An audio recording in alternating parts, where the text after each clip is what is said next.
Look at that beautiful tree. I'm glad they didn't cut it down though. I imagine the pressure to cut down the tree must have been great. Hi guys, it's Victor, Gimmeabreakman, and I'm walking home. I'm tipsy. Some might argue I'm drunk. I definitely should not be driving, but I'm not driving, so it's not a problem. I went out tonight to a gaijin bar, which I haven't been to in a long time. There are things here in Japan that even if you don't speak English, there are things called gaijin bars.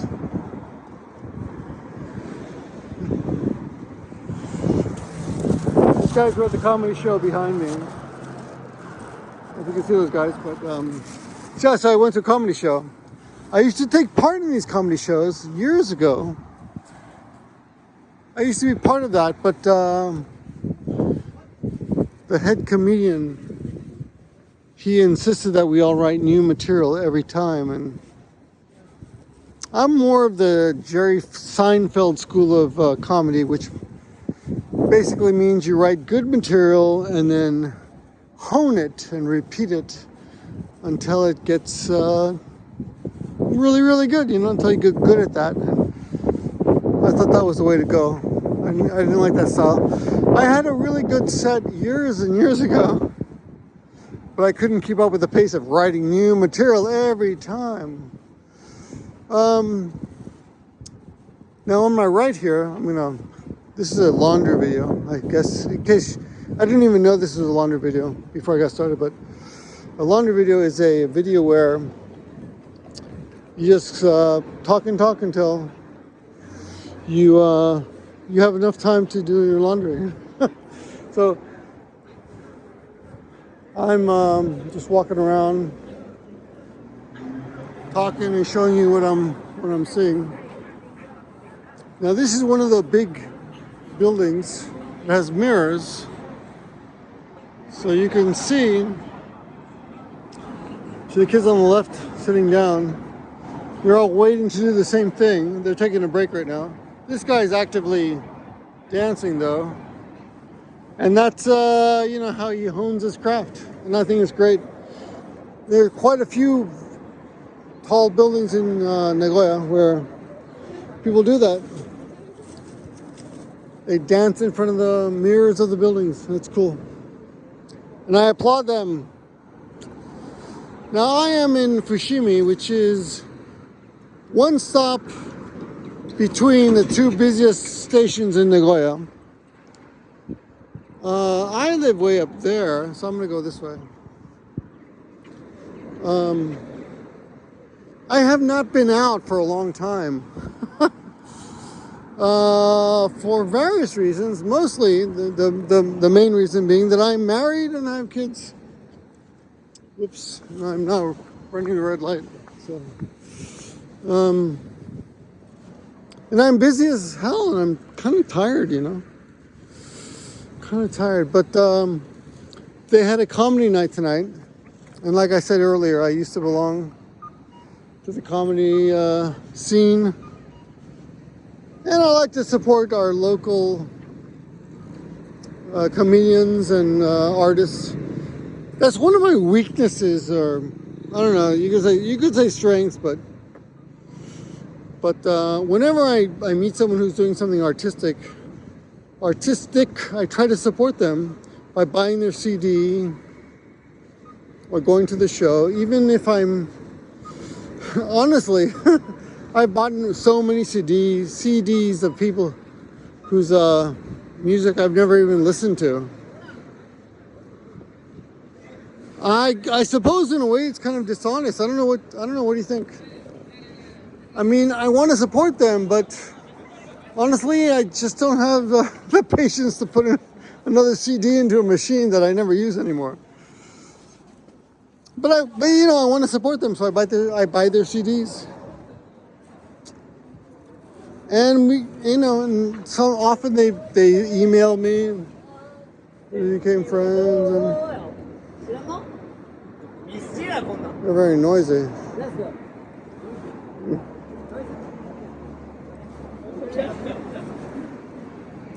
These guys are talking.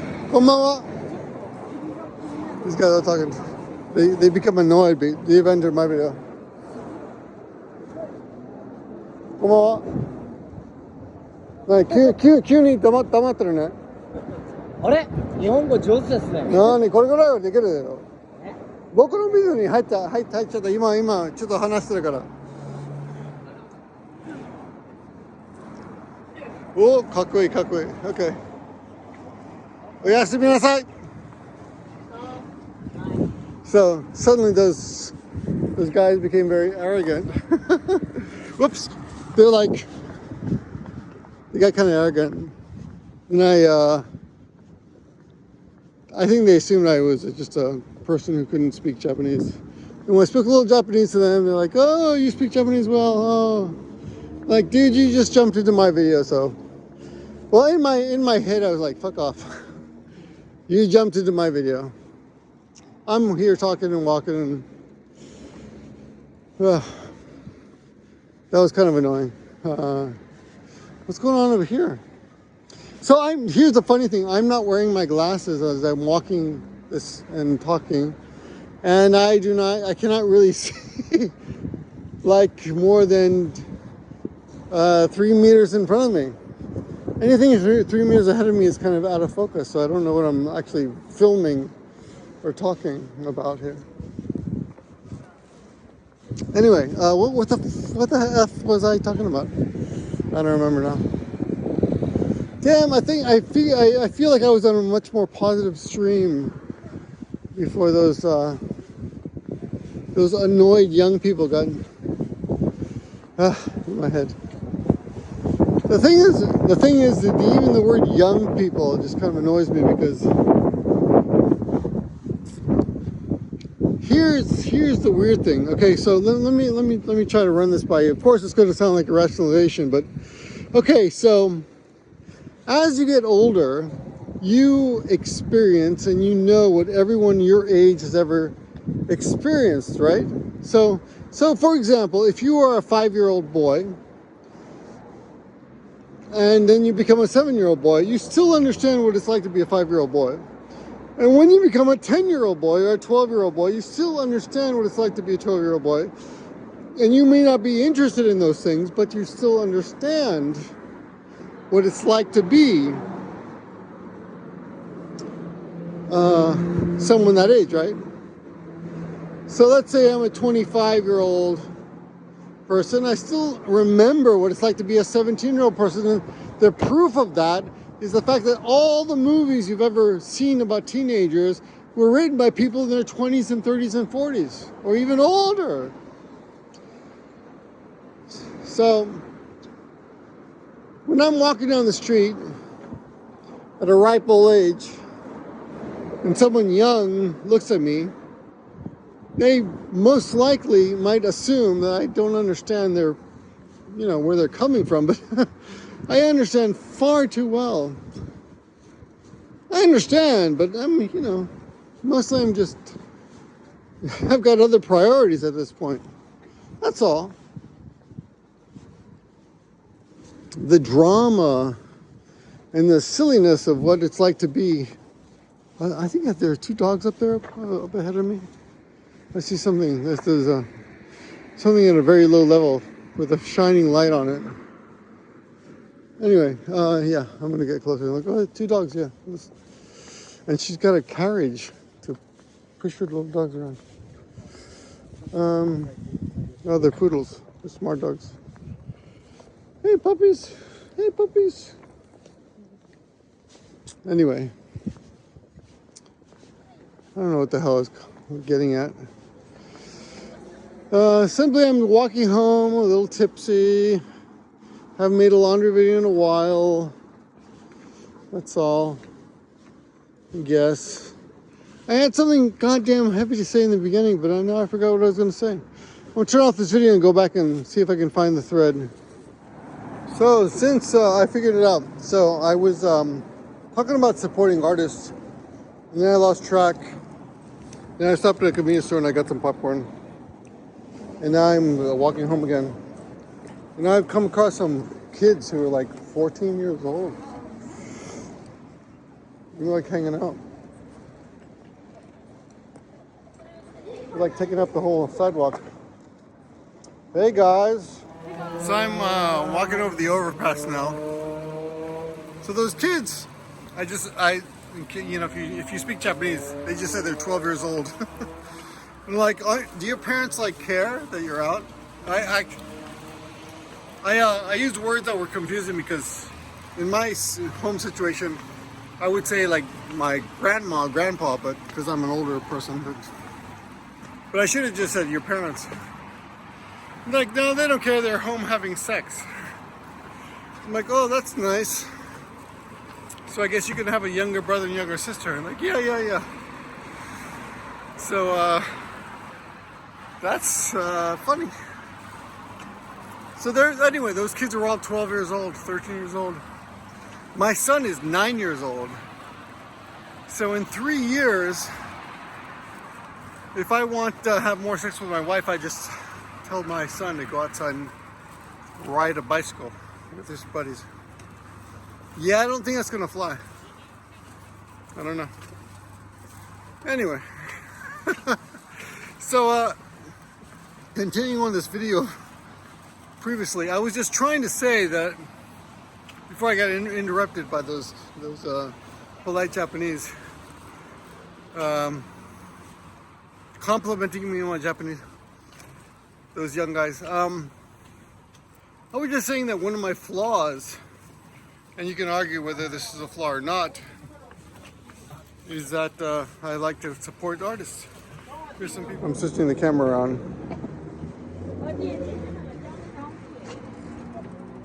And, you can see, and I'm just switching the smell of tobacco.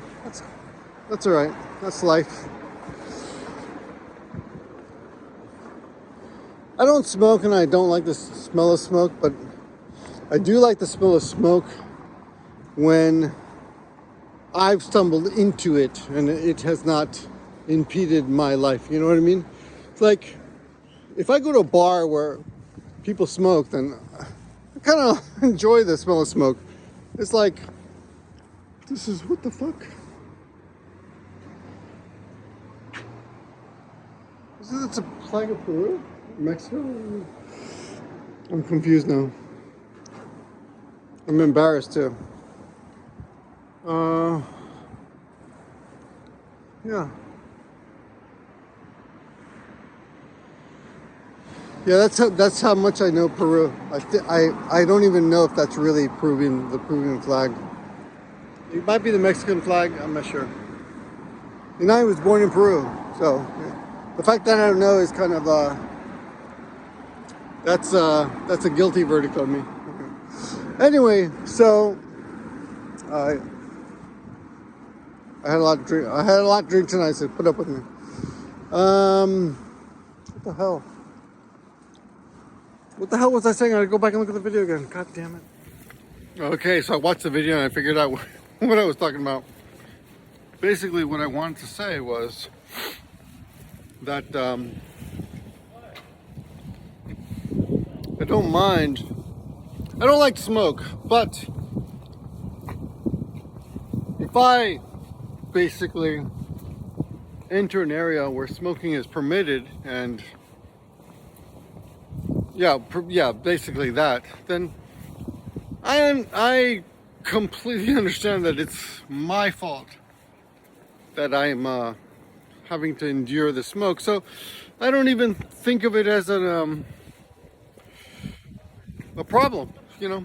I'm like, okay, so I'm now, you know, willingly, I have now willingly entered this bar where people smoke and everyone smokes, so it's not gonna bother me. I'm not gonna get upset about it. It's not gonna bother me at all.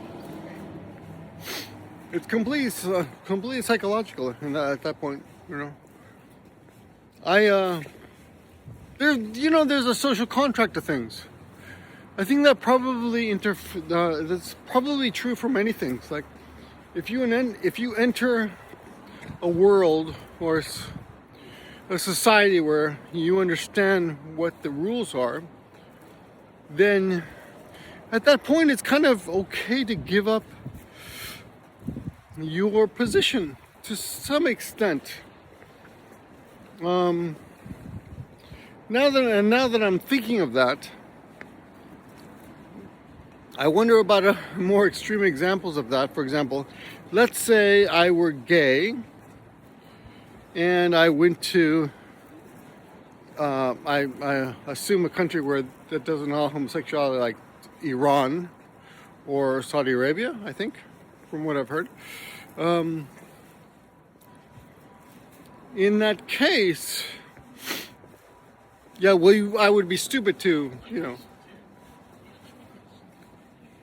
to publicly exhibit my homosexuality in some way.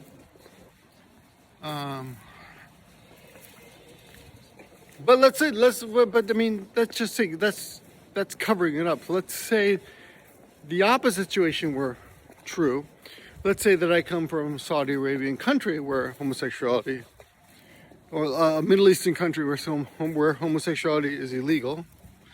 I don't know which countries exactly it's illegal in, but let's say I've come from one of the countries, and then I go to California. I'll give you a good example, actually. So I grew up in Florida, and I moved to Florida to New York City when I was 17 years old. And at 17, I don't even know if I was jogging or walking. Anyway, I was on the streets on Fifth Avenue, just north of Washington Square Park. And if you look at a map, I believe it's like, I don't know, 8th Street, 6th, 7th, 4th Street, 5th Street, 6th Street. It's right around there. And I was walking there, and these two gay guys, these two macho men with mustaches were jogging. And they stopped, and they were jogging in place at the corner. And they kissed each other full on the mouth. And then jogged in different directions. Jogged off. They jogged off, not jacked off, jogged off in different directions. And I remember, I was 17 years old. I was like, wow, I've never seen that before, because I'm from Florida, and I mean, this is 1985. So now, there's homosexuals everywhere, basically, I suppose. I don't know, maybe not, but I'm just telling you what in my situation, there were no homosexuals in my high school, as far as I knew. I'd never seen any homosexual activity. I'd heard of it only. And for me to witness it on the streets in public was like a big shock for me. Now, let me make sure you guys understand. That is not the case now at all. And I'm not, I wouldn't even blink twice at two people kissing each other. But I'm just telling you, that's the feeling I had then, and I suppose now that there are still some people who live in some societies where homosexuality is not common or accepted, but they if they have the means, they do travel to more advanced places, and more advanced countries accept that. So they probably accept it. They accept it, even though it's probably like illegal in their country. I'm sure there are cases where it's illegal to be gay in your country, but you can travel out of the country to places where people are publicly gay. And what do you got, I don't want to say you got to like put up with it, because it really isn't something you should, from my moral position, it isn't something you should put up with. It isn't even a moral, people can do whatever the hell they want. your opinion is irrelevant at that point. But I'm sure, like, in their heads, they're like thinking, oh my God, this is terrible.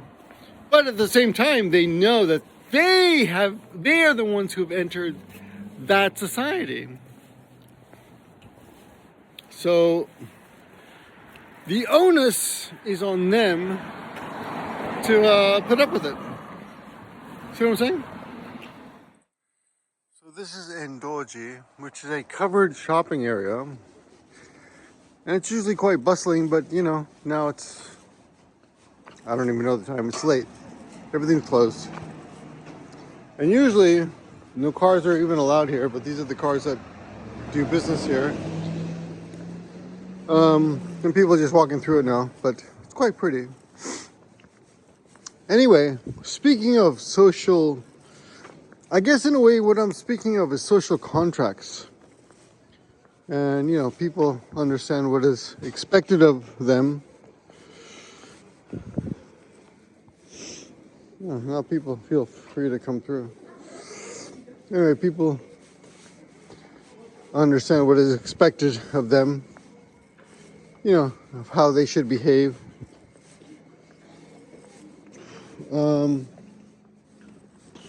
This is a climbing gym. It's 24 hours. And you can get a membership and walk in anytime you want. And right now it's empty. And it's cool. Yeah. I've contemplated joining, but it's like 10,000 a month, and it's pretty close to my place, but I already belong to another gym. I'm still contemplating joining. Anyway, so the reason I'm talking about this is because on this particular street, as you can see, it's fairly calm now, but every day there's one guy who rides his bicycle, and it's one of those reclined bicycles. I don't know what it's even called. It's one of those bicycles where your whole body's laid back and you're basically lying on your back and you're going forward, you know. And I don't even know how it handles with the, I don't know where the handlebars are exactly, but anyway, you're on your back and you're pedaling. It's like a reclined bicycle. And there's one guy who goes through this whole he goes down this strip every day at full tilt, like super fast. And most importantly, that's fine, that's not a big deal. But the thing that gets me is that he's blasting music. He's got speakers connected to his bicycle, and he's blasting music every time. And and it's quite cool if you think he's cool, but it's also quite annoying if you think he's annoying. So that's the thing. So there's some people who break the social contracts that exist, but you know, they're either, I would imagine in this particular society they're most likely shunned and criticized and looked down on, but to be honest, for me, whenever I see him, I'm always like, oh, where's the hell's my camera? I'm listening to a podcast at the time, so it takes me time. And he's so fast that I don't have time to film him. I think I filmed him once, but just the tail end, and it wasn't like decent enough for me to post or anything. But I always thought it's kind of cool. I mean, honestly, he's probably an asshole. You know, he's probably not a nice guy to flaunt. I mean, the kind of guy who flaunts social norms like that. But at the same time, I enjoy his presence. So, what's my message? I don't know. Some people are jerks, but you know, thankfully, they're not like. It's not that much of a jerky thing to do, right? To be a little bit noisy. I mean, it's not like he's hurting anyone. He's just being a little annoying, but It kind of shows. It kind of. I think. Yeah.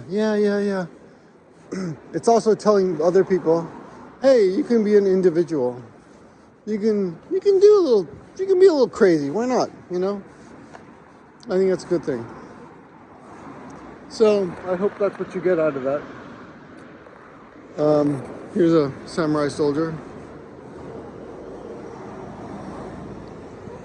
And I think that's about the end of my video. I don't know if you got any good messages out of that. I hope you did. Time to go home. I'm very close. I still got a good 15 minutes or 20 minutes walk.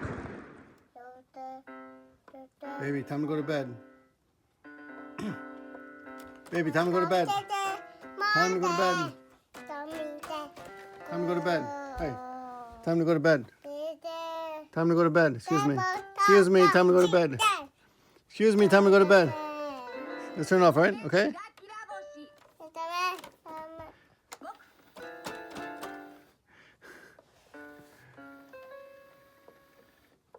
Hey, time to go to bed. Time to go to bed. I said time to go to bed.